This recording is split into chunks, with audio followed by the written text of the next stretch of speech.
Property number 4 शायद हम कर चुके थे।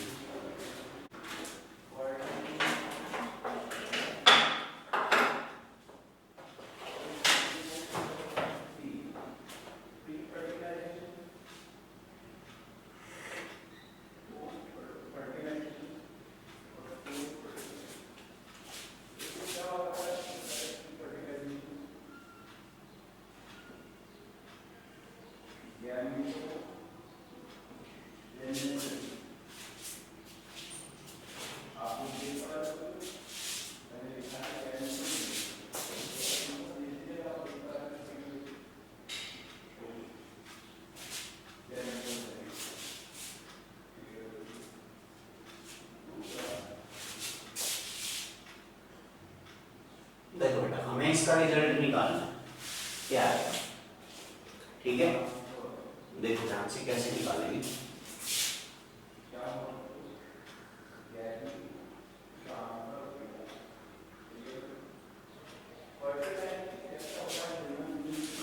शुरू के अंदर बेटा आपको जो प्रॉपर्टी पढ़ी है वो ध्यान रखिए। स्टार्टिंग वाली प्रॉपर्टी क्या थी कि अगर किसी भी डिटर्मिनेंट के सारे रो और कॉलम अगर हम इंटरचेंज करते हैं तो डिटर्मिनेंट की वैल्यू पे कोई फर्क नहीं पड़ता है। ये तो पहली कंडीशन थी। सेकंड क्या थी बेटा, अगर हम कोई भी दो रो या दो कॉलम को आपस में इंटरचेंज करते हैं तो माइनस का फर्क पड़ता है। तीसरी थी आपके पास, अगर आपके पास कोई भी दो रो या दो कॉलम आइडेंटिकल हो, मतलब सेम तो डिटर्मिनेंट की वैल्यू कितनी होती है, 0 होती है। फोर्थ क्या थी कि अगर हम किसी रो या कॉलम को, किसी पर्टिकुलर रो या कॉलम को किसी एक कांस्टेंट से मल्टीप्लाई कर दें तो डिटर्मिनेंट के रिजल्ट पे क्या फर्क पड़ेगा, उसका रिजल्ट भी उस कांस्टेंट से मल्टीप्लाई हो जाएगा। ये क्या आपके पास चार प्रॉपर्टी। अब देखते हैं कि एग्जांपल करते हैं क्या आएगा इसमें। देखो बेटा, इसमें अगर आपको कोई नंबर कॉमन दिख रहा है तो कॉमन ले लो। ऐसा बिल्कुल जरूरी नहीं कि आपको जो एग्जांपल में दिया है एग्जैक्ट वैसा ही सोचना है, कोई जरूरत नहीं है। आपको लग रहा है कि इसमें 2 कॉमन आ सकता है किसी भी रो कॉलम में, तो 2 ही ले लो, कोई दिक्कत नहीं है।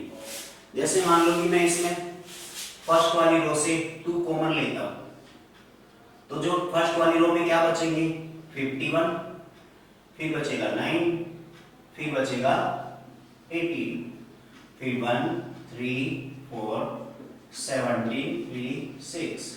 यही कारण है। ध्यान रखना, किसी रो या कॉलम से किसी एक पूरी रो से कोई नंबर कॉमन ले सकते हैं, पूरी कॉलम से भी नंबर कॉमन ले सकते हैं। ऐसा बिल्कुल नहीं है कि आपने 2 कॉमन लिया है तो सारे एलिमेंट से आएगा, सारे एलिमेंट से नहीं आएगा। कहां से आएगा, वो केवल और केवल आपके पास किसी एक सिंगल रो या सिंगल कॉलम से आएगा। अब बेटा देखो, कोई भी ना तो सेम है ना कुछ और है, तो हम क्या करते हैं, अब देखो 3 के मल्टीपल है फर्स्ट रो में सारे के सारे। अगर फर्स्ट रो में सारे के सारे 3 के मल्टीपल है तो मैं फर्स्ट रो से 3 भी कॉमन ले लेता हूं। तो 3 कॉमन लेने के बाद यहाँ 17 बचेगा फर्स्ट रो से, फिर बचेगा 3 और फिर बचेगा 6। सेकंड रो आपकी एज इट इज आएगी, फिर 17 3 एंड 6। अब जितनी हमने प्रॉपर्टी पढ़ी है उसके हिसाब से हम देखें तो हम क्या देखेंगे, यहाँ पे आपके पास कोई भी दो रो या दो कॉलम आइडेंटिकल हो, मतलब बिल्कुल सेम हो। अगर सेम हो तो उस डिटरमिनेंट की वैल्यू क्या होती है, 0। तो इस डिटरमिनेंट की वैल्यू कितनी है, 0। इसका मतलब आंसर कितना आएगा, 0। आगे बेटा कर लिया बेटा आपने, शिवानी, हिम्मत, अंकेश आपने भी कर लिया।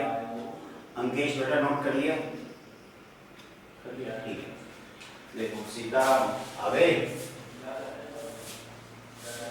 सीताराम पहुंचे। अगली प्रॉपर्टी पे आता है, अगली प्रॉपर्टी है सीताराम के लिए, ठीक है। अगली प्रॉपर्टी किसके लिए, सीताराम के लिए। तो जो अगली प्रॉपर्टी है प्रॉपर्टी नंबर 5, क्लास में लेना आप लोग।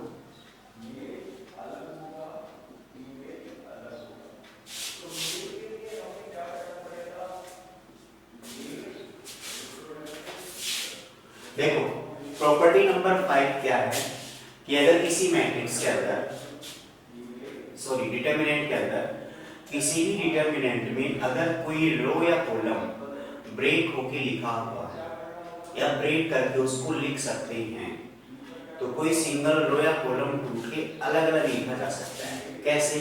देखो, अगर हमें ये दे रखा हो a plus B, c plus D, e plus f, g h i, j k l, जैसे ये कोई डिटर्मिनेंट है, ठीक है बेटा। इसमें फर्स्ट वाली रो को हम देखें तो इसमें हर एलिमेंट डबल डबल टुकड़ों में लिखा हुआ है, मतलब दो दो पार्ट में लिखा है एलिमेंट। तो हम क्या कर सकते हैं कि इसका सिंगल पार्ट अलग करके अलग डिटरमिनेंट बना सकते हैं, सेकंड वाला पार्ट अलग करके अलग डिटरमिनेंट बना सकते हैं। कैसे? देखो, इसको हम लिख सकते हैं बेटा, फर्स्ट वाला एलिमेंट ए सी ई है, ए सी ई, फिर सेकेंड रो कैसे कैसे रहेगी आपकी, जी एच आई, नेक्स्ट जे के एल, प्लस में हम लिखेंगे। अब आपने फर्स्ट रो में केवल फर्स्ट रो को तो ब्रेक कर रहे हो, सेकंड और थर्ड तो सेम है, तो फर्स्ट रो को ब्रेक कर रहे हो तो फर्स्ट रो में बी डी एफ बच गए, ये बात वाली लिखेंगे बी डी एफ, फिर जी एच आई ऐसे कैसे, और जे के एल ऐसे कैसे। आगे बात समझ में? अच्छा, इसे क्या समझा? एक चीज समझ में आई आपको? सीधा बताओ, इसको ये लिख सकते हैं। अब इधर से वो लिखना हो तो कैसे लिखेंगे? मान लो कि ये नहीं दे रखा, आपको मैंने बता दिया कि इसको आप ये लिख सकते हो, दो टुकड़ों में लिख सकते हो, तो इधर से उधर लिखेंगे तो जो एलिमेंट सेम है, जो रो कॉलम सेम है, वो कैसे कैसे आ जाएंगे ऐड करेंगे तो, और केवल एक सिंगल रो के एलिमेंट ही जुड़ते हैं जो डिफरेंट डिफरेंट हैं, ठीक है, अदरवाइज वो ऐसे कैसे ही रहेगी। अच्छा, अगर कोई नंबर दे रखा हो तो आप क्या करेंगे, अगर इनको दोनों को एक्सपेंड करेंगे ना, इसको अलग से करेंगे, इसको अलग से करेंगे, ऐड करेंगे, कुछ आंसर आएगा। ऐसे ही यहाँ पे इस पूरे को एक साथ एक्सपेंड कर दो, दोनों के रिजल्ट क्या आएंगे, सेम आएंगे, कोई फर्क नहीं पड़ेगा। तो ये प्रॉपर्टी लिख लो, क्वेश्चन करेंगे, सब आराम से समझ में आ जाएंगे, ठीक है। वैसे प्रॉपर्टी तो केवल नाम मात्र की है, काम तो तब आएगी जब क्वेश्चन भी करेंगे, तभी समझ में आएगा।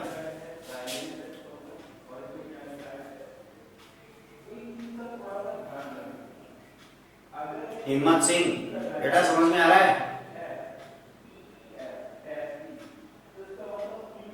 Very good. मंजू आ रहा है समझ में?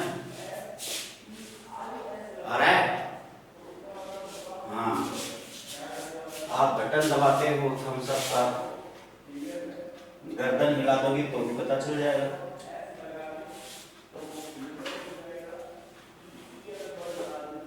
एग्जाम्पल नंबर 10 देखते हैं बेटा, सारी प्रॉपर्टी अलग अलग एग्जाम्पल दे रखे, बिल्कुल आसान आसान।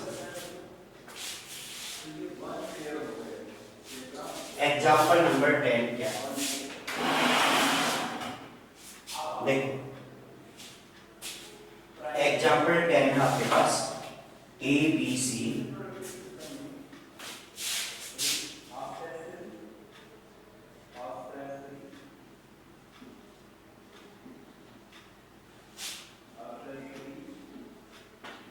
ये है आपका एग्जाम्पल नंबर 10। एग्जाम्पल नंबर 10 ये है ना, देखो क्या करना है इसमें,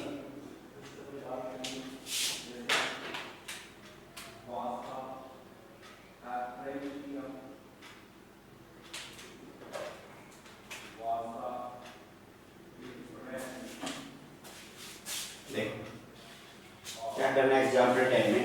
मैंने कहा था कि जिस भी रो या कॉलम के आपको एलिमेंट ऐसे डबल डबल फॉर्मेट में लिखो, उसको ब्रेक कर दो, बाकी ऐसे कैसे लिख दो। तो हम इसको रफ कर देते हैं पहले और फिर लिखते हैं क्या आएगा।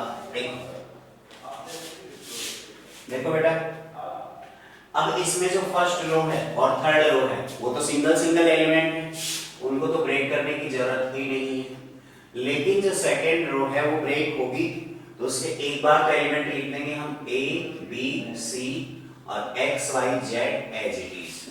फिर सेकेंड टाइम इसको लिखेंगे तो A B C 2x 2y and 2z x y z। यहां तक आपको आया समझ में? आ गया बेटा? देखो अब इसके बाद इसको तो ऐसे कैसे लिख देंगे,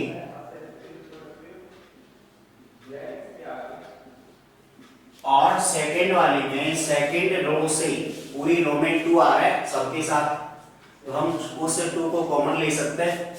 तो उस 2 को हमने कॉमन ले लिया, क्या बचेगा ए बी सी। बताओ अब एक प्रॉपर्टी पढ़ी थी हमने, वो प्रॉपर्टी क्या थी कि अगर कोई भी रो कैसी दो रो हो जिनके सारे एलिमेंट सेम हो, या दोनों रो आइडेंटिकल हो, या दोनों कॉलम आइडेंटिकल हो, तो उस डिटरमिनेंट की वैल्यू हमेशा क्या होगी 0। तो ये भी 0 हो गया आपका और ये भी क्या हो गया 0। आंसर कितना आएगा 0। ठीक है, नोट कर लो। एक प्रॉपर्टी और है वो भी कर लेते हैं।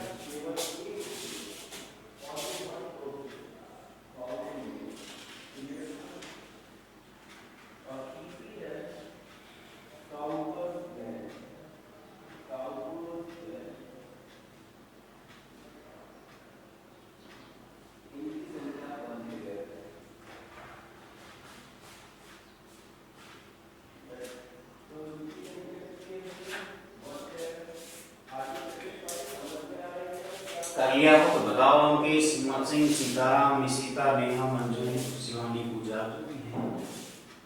पूजा बेटा समझ में आ रहा है? आ रहा है, वेरी गुड।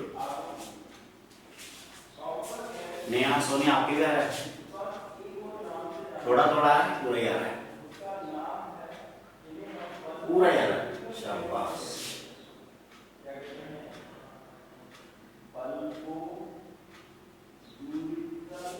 बताएं आगे। एक प्रॉपर्टी और है, उसको देख लेते हैं।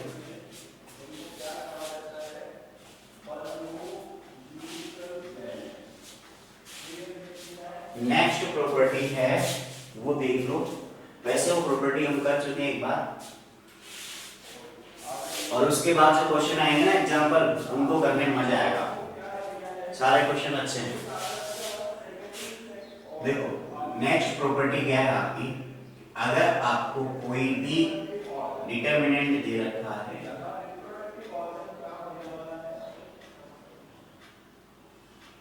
ये कोई डिटरमिनेंट है, ये कोई भी डिटरमिनेंट है, अगर आप इसके अंदर किसी भी रो या कॉलम को चेंज करना चाहते हो, तो अगर मैं किसी रो को चेंज करना चाहता हूं तो वो किसी दूसरी रो के रेस्पेक्ट में चेंज कर सकते हैं।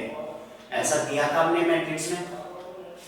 जैसे अगर मैं इसमें लिखना चाहूं कि R1 टेंड्स टू, तो R1 plus R2 plus R3 भी लिख सकता हूं, या फिर मैं R1 को बदलना चाहूं R2 के रेस्पेक्ट में, उसमें तो प्रॉपर फॉर्मेट था मैट्रिक्स के अंदर, उसको तो छोड़ दो। डिटरमिनेंट में आपको जो अच्छा लगे वैसे ऐड करो, कोई दिक्कत नहीं है। आप ऐसे लिख सकते हो R1 plus 3R2, R1 tends to R1 minus 5R3, जो आपकी मर्जी हो वैसे कर सकते हैं। मतलब ये प्रॉपर फॉर्मूला नहीं लिख रहा, बस समझा रहा हूं कि अगर R1 को चेंज करना हो तो R1 को R2 के रेस्पेक्ट में भी चेंज कर सकते हैं, R3 के रेस्पेक्ट में भी चेंज कर सकते हैं। तीनों को एक साथ यूज करके भी आप R1 को बदल सकते हो। बस जिसको बदल रहे हो उसका यूज करना जरूरी है। ऐसा नहीं कि R1 tends to R2 plus R3 लिख दिया आपने, ये गलत हो जाएगा। इसमें तो आप R1 को बदल रहे हो, R1 का तो यूज ही नहीं किया। ये देखो 2 और 3 यूज किया, 1 को चेंज करो, ये गलत हो जाएगा, ये सही है आपने। आगे मेरी बात समझ में? यहाँ रो भी हो सकते हैं, कॉलम भी हो सकता है, ठीक है, कोई भी हो, सब चल जाएगा। अब देखते हैं क्वेश्चन आएंगे बढ़िया बढ़िया, फटाफट से इसको नोट कर लो और फिर आगे बढ़ना है। एग्जाम्पल नंबर 11 से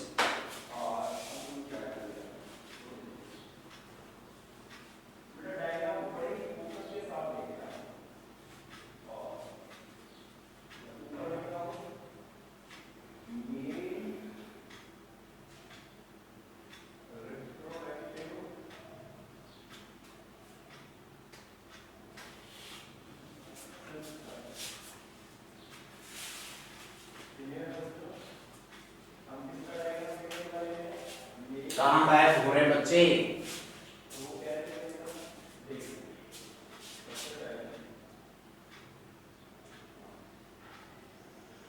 नोट कर लिया आपने?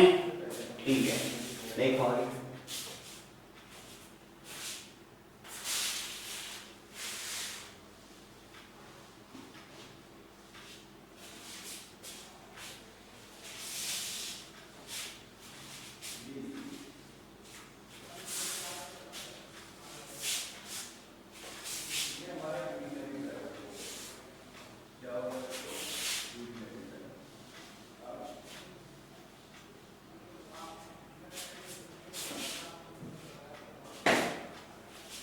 देख,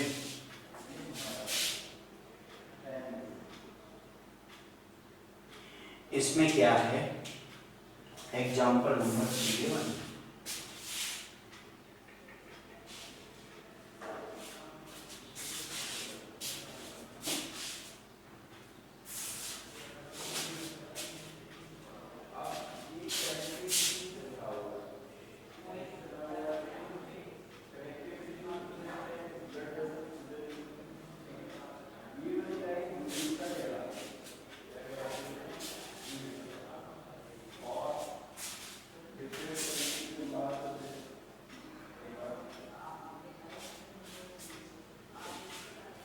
6a + 3b, देख लो क्वेश्चन।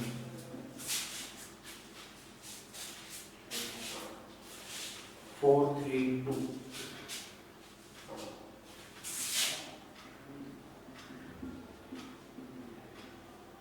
और लास्ट एलिमेंट है आपका 10 6 3, 10 6 3। हमें इसको सोल्व करना है, ठीक है। अब आपको प्रूव करना है ए क्यू आना चाहिए। क्या आना चाहिए? ए क्यू। देखो ध्यान से समझना, ठीक है, कैसे करते हैं इसको। इसके अंदर बेटा जो क्वेश्चन दिया हुआ है, जब भी आप किसी डिटरमिनेंट को एक्सपेंड करोगे, वैसे तो देखो आप चाहो, आपको कोई प्रॉपर्टी याद नहीं आ रही, आपके पास कोई ऑप्शन नहीं है, मतलब कोई भी ऑप्शन नहीं है, कोई प्रॉपर्टी लगाना ही नहीं चाह रहे, बस आप तो जोड़ भागी गुणा भागी करना चाह रहे हो, कैलकुलेशन में एक्सपर्ट हो और प्रॉपर्टी याद नहीं रखना चाहते, तो आप चाहो तो इसको डायरेक्ट एक्सपेंड कर सकते हो किसी भी रो या कॉलम के अकॉर्डिंग। एक्सपेंड करना आता है ना, डिटरमिनेंट की वैल्यू फाइंड करना आता है ना, तो आप जब इस पे एक्सपेंड करोगे ना तो रिजल्ट यही आएगा, रिजल्ट यही आएगा, क्योंकि डिटरमिनेंट को जब आप बार बार बदलते हो तो इसकी वैल्यू थोड़ी बदलेगी, वैल्यू तो इसकी यहाँ भी वही रहेगी और चेंज करके लिखोगे आगे तो भी वही रहेगी, तो वैल्यू तो वही रहेगी। अब देखो कैसे करते हैं इसको, हम क्या करते हैं, प्रॉपर्टी यूज करते हैं, इसको थोड़ा सा आसान कर लेते हैं। आसान करने का मतलब क्या है कि जब आप इसको एक्सपेंड करते हो तो जिस भी रो या कॉलम के अकॉर्डिंग इसको एक्सपेंड करते हो, तो हम कोशिश करेंगे कि उस रो या कॉलम में मैक्सिमम 0, 3 एलिमेंट तो हैं, तो 3 में से कम 1 2 0 हो जाए, तीनों 0 मत कर देना, तीनों 0 हो गए तो उसकी वैल्यू भी क्या आएगी, 0 आएगी। फिर तरीके से प्रूव करोगे, ठीक है, तीनों को 0 मत कर देना, आप तीनों ही कर दो, 2-4 क्वेश्चन करेंगे, आप समझ जाओगे किसको 0 करना है, किसको नहीं करना। देखो बेटा, ये आपके पास R1 है, R2 है, R3 है। अगर मैं R2 को R1 के रेस्पेक्ट में चेंज करना चाहूँ, R2 को R1 के रेस्पेक्ट में चेंज करना चाहूँ, तो ये 2a है, इसमें से फिर माइनस करूंगा तो ये 0 होगा ही नहीं, R2 0 होगा क्या, 2a - a 0 होगा, नहीं होगा। तो मैं क्या करता हूँ, 2a में से माइनस करता हूँ इसको 2 से मल्टीप्लाई करके, R1 को 2 से मल्टीप्लाई करते हैं, हम R2 को बदल रहे हैं, कैसे बदल रहे हैं, R1 को 2 से मल्टीप्लाई करके माइनस करते हैं, बदल कौन रहा है, R2 बदल रहा है, R1 नहीं, R2 बदल रहा है, R2 बदल रहा है, तो ये 2a - 2a 0 हो जाएगा, होगा कि नहीं होगा, तो आपका एक एलिमेंट 0 आ जाएगा। अच्छा, जब इसका रिजल्ट लिखोगे, मेरी बात सुनो ध्यान से, जब आप ये प्रॉपर्टी लगा के रिजल्ट लिखोगे तो उसी टाइम R1 और R3 में कोई फर्क पड़ेगा क्या, जो अभी डिटर्मिनेंट आएगी उसमें R1 R3 यही आएंगे या बदल के आएंगे? बताओ। पूजा नहीं समझ में आया? इतना सा देखना है। देखो मेरी बात सुनो, ये जो प्रॉपर्टी लगा रहे इसमें किसको बदल रहे हो? R2। तो जो आंसर लिखोगे उसमें कौन बदलेगा? R1 R2 या R3? कौन बदलेगा? अरे बेवकूफो, जिसके लिए फॉर्मूला लगा रहे हो वही तो बदलेगा। और कौन बदलेगा? R2 बदलेगा। और कौन बदलेगा? R2 ही तो बदलेगा। तो जो आप आगे आंसर लिखोगे उसमें R1 और R3 बदलेंगी या सेम रहेंगी? फिर वही बात, यहां R1 को यूज किया है R2 के लिए, इसका मतलब ये नहीं है कि आप R1 को छेड़छाड़ करेंगे। अगला जो आंसर लिखेंगे उसमें R1 तो ऐसे कैसे ही रहेगा, R1 को नहीं छेड़ना आंसर में। हाँ, उसको यूज कर सकते हैं किसी के साथ, लेकिन जो आप आगे आंसर लिखोगे उसमें तो R1 वही रहेगा जो पहले था। देख लो, कोई बात नहीं, चलो लगाते हैं। R1 को ऐसे कैसे लिखना है आपको? A plus B, A plus B plus C. ठीक है, इतनी बात आई समझ में? R1 को नहीं छेड़ना। अब R2 बदलेगा। R2 को कैसे बदलना है? R2 में से R1 माइनस करना है। कब करना है? 2 से मल्टीप्लाई करके। तो 2a में से a माइनस करें या 2a माइनस करें? यहां 2a रखेंगे माइनस 2 इंटू R1 मतलब a, तो क्या आएगा? 2a माइनस 2a क्या आ जाएगा? 0। फिर आगे देखो, अगला एलिमेंट है ये आपका, तो ये R2 की जगह आएगा माइनस 2 इंटू R1 की जगह आएगा ये, तो क्या आएगा बताओ? कौन बताएगा? फटाफट बताओ। मैं लगा रहा हूं इसमें, ये R2 की जगह और ये R1 की जगह इसमें रख देंगे, तो R2 माइनस 2R1 क्या आएगा? अरे बेटा, R2 की जगह रखोगे 3a प्लस 2b और R1 की जगह रखोगे a प्लस b, तो जब इसको माइनस करोगे तो 2b से 2b कट जाएगा, तो क्या बचेगा? a ही तो बचेगा आपके पास। आई समझ में बात? क्या बचेगा? a बचेगा। फिर नेक्स्ट वाले के लिए इसको 2 से मल्टीप्लाई करके इसमें से माइनस करना है, तो जब आप 4a plus 3b plus 2c में से माइनस करोगे, 2 से मल्टीप्लाई करके 2a 2b 2c, तो 2c से 2c कट जाएगा, और आपके पास क्या बचेगा? 2a फिर माइनस प्लस b, ये बचेगा। यहां तक किसी बच्चे को कोई प्रॉब्लम है तो बताओ। R2 को मैंने चेंज किया, R2 को चेंज करने में कोई प्रॉब्लम है तो बताओ बेटा।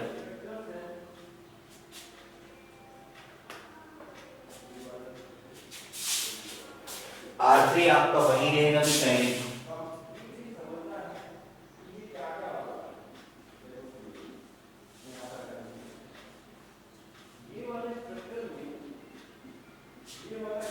बताओ, यहां तक किसी बच्चे को डाउट है? हिम्मत सिंह, अंकेश, सीताराम, इशिता, बताओ। नहीं है? आगे पूजा, बताओ बेटा। आगे देखो, अब हम क्या करते हैं, एक 0 आ गया फर्स्ट कॉलम में, हम 3a में से इसको भी माइनस कर देंगे तो भी 0 आ जाएगा। R3 को अगर हम चेंज कर दें, क्या R3 माइनस 3R1 तो 0 आएगा कि नहीं आएगा? R3 में से 3R1 करेंगे, इस पूरी रो में से फर्स्ट वाली रो ऐसे कैसे माइनस कर दिए 3 से मल्टीप्लाई करने के बाद, तो बताओ क्या आएगा? तो यहाँ R3 चेंज हो रहा है तो R1 और R2 तो ऐसे कैसे ही रहेंगे, 0a 2a प्लस b। अब माइनस करो, ये 0 आ गया। फिर नेक्स्ट वाला 6a प्लस 3b, इसमें से माइनस करना है, इसको 3 से मल्टीप्लाई करके, तो बेटा ये आ जाएगा आपका 3a, फिर इसके बाद आ जाएगा ये 7a प्लस 3b। ये आ गया आपको समझ में? इतना सबको आ गया बेटा? इसके बाद आगे देखो, यहां तक करने के बाद आपको 2 जीरो मिल गए। आप चाहो तो यहाँ पे कॉलम 1 के रेस्पेक्ट में एक्सपेंड कर सकते हो, एक ही बार सॉल्यूशन करना पड़ेगा क्योंकि 2 एलिमेंट इसके ऑलरेडी जीरो हैं। लेकिन हम और आगे प्रॉपर्टी लगाना चाहे तो लगा सकते हैं। कैसे? मैं यहाँ पे इसी तरह, हाँ बेटा 2a प्लस भी आ गया। देखो अगर मैं यहाँ पे इसको इसमें से वापस फिर इसको माइनस करूं 3 से मल्टीप्लाई करके, तो ये भी जीरो हो जाएगा। होगा कि नहीं होगा? तो नीचे वाला तो कौन सा है? R3 है। R3 को चेंज करूं R3 माइनस 3R2 कर सकते हैं, तो क्या आएगा? देखो R1 चेंज हो ही नहीं रहा, a प्लस b, और R2 भी आपका चेंज नहीं हो रहा, 0a 2a प्लस b। ठीक है, R3 को चेंज कर रहा है यहाँ पे, तो फर्स्ट वाला एलिमेंट 0 0 है तो वो तो 0 ही रहेगा। सेकंड वाला एलिमेंट 0 आ जाएगा। कैसे? 3a में से माइनस 3R2, इसको 3 से मल्टीप्लाई करके माइनस करेंगे तो 0 आ गया। फिर इसको 3 से मल्टीप्लाई करके माइनस करेंगे तो 1 तो आएगा आपके पास, 1। फिर ये 3b वो हट गया। अब इसको एक्सपेंड कर दो with respect to C1, expand with respect to C1। Column first ये रहा, इसके रेस्पेक्ट में, कॉलम फर्स्ट के रेस्पेक्ट में एक्सपेंड करेंगे तो फर्स्ट वाला एलिमेंट a बाहर रहेगा और a के अंदर जो मैट्रिक्स बनेगी, डिटरमिनेंट बनेगा, वो क्या आएगा? a 0 2a प्लस b और a। इसके बाद जो आगे आएंगे वो सब जीरो वाले आएंगे। आ गई बात समझ में? तो a तो बाहर वाला ऐसे कैसे, ये इससे मल्टीप्लाई होगा तो a स्क्वायर आएगा, ये आएगा 0। ये आंसर आगे बेटा आपका A3। नोट कर लो, अच्छा क्वेश्चन है, और करेंगे फिर अच्छे अच्छे क्वेश्चंस। आपको तो बस एक बार इन सभी क्वेश्चंस को समझना है, उसके बाद करने हैं, पहले मत करना।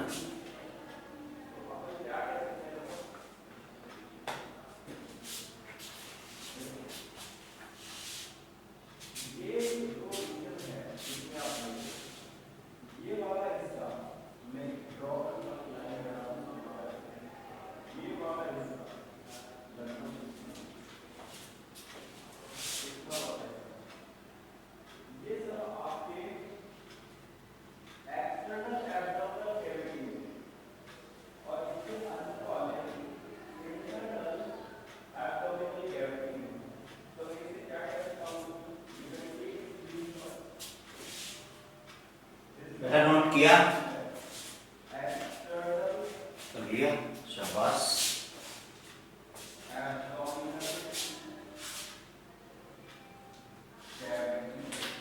इसके बाद में देखते हैं नेक्स्ट एग्जाम्पल नंबर 12।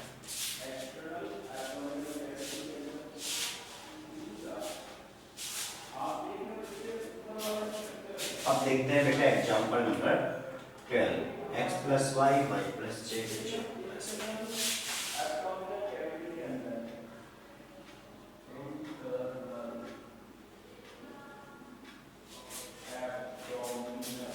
फिर आपके पास जेड एक्स वाई,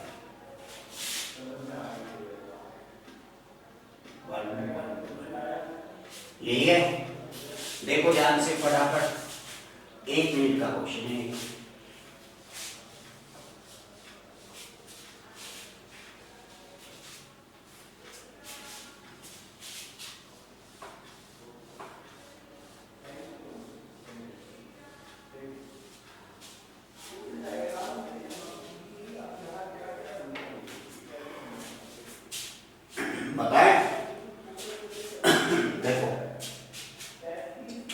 इसमें आप कई तरीके से कर सकते हो, जैसे आपको 1 1 1 दिख रहा है, आप C2 को चेंज कर दो, C2 माइनस C1, ये 0 हो जाएगा, C2 वाला ये एलिमेंट 0 होगा, 1 को 1 में से माइनस करेंगे, ऐसे ही C3 में से C1 माइनस करेंगे, ये भी 0 हो जाएगा, एक एलिमेंट बचेगा, एक्सपेंड कर दो, आंसर आ गया।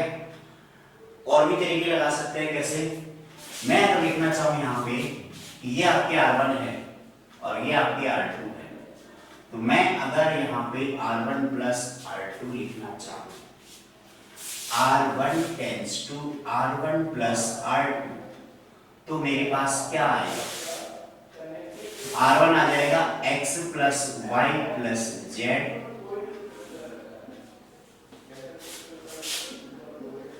x plus y plus z। Second ऐसे कैसे रहेगा आपके पास, थर्ड भी ऐसे कैसे रहेंगे, लोग तीनों के तीनों ऐसे कैसे। इतना आपको आ गया समझ में सब बच्चों को, आया कि नहीं आया, नेहा आ गया, हाँ सीताराम सो रहे हो, इधर देखो, समझ में आ गया, ठीक है। अब देखो ध्यान से, इसमें मैंने बताया था किसी रो या कॉलम में सारे एलिमेंट सेम हुए, कुछ कॉमन आता हो तो आप कॉमन ले सकते हो, ले सकते हैं कॉमन। तो फर्स्ट वाली रो में तीनों एलिमेंट सेम हैं, फर्स्ट वाली रो में तीनों एलिमेंट सेम हैं, तो मैंने x plus Y plus Z पूरा ही कॉमन ले लिया फर्स्ट रो से। फर्स्ट रो में कौन बच गया, 1 1 1, यही तो बचेगा। सेकंड रो को छेड़ना ही नहीं है, और थर्ड रो 1 1 1। अब तो कुछ याद आ रही है प्रॉपर्टी, दो लाइन सेम हो, कोई सी भी, कोई भी दो रो या दो कॉलम अगर सेम है, मतलब क्या आएगा, 0, क्या आएगा, 0। बेटा समझ में आई, आज की क्लास केवल यहीं तक थी। थैंक यू, बाय, अगली क्लास से मिलते हैं फिर, ठीक है बेटा।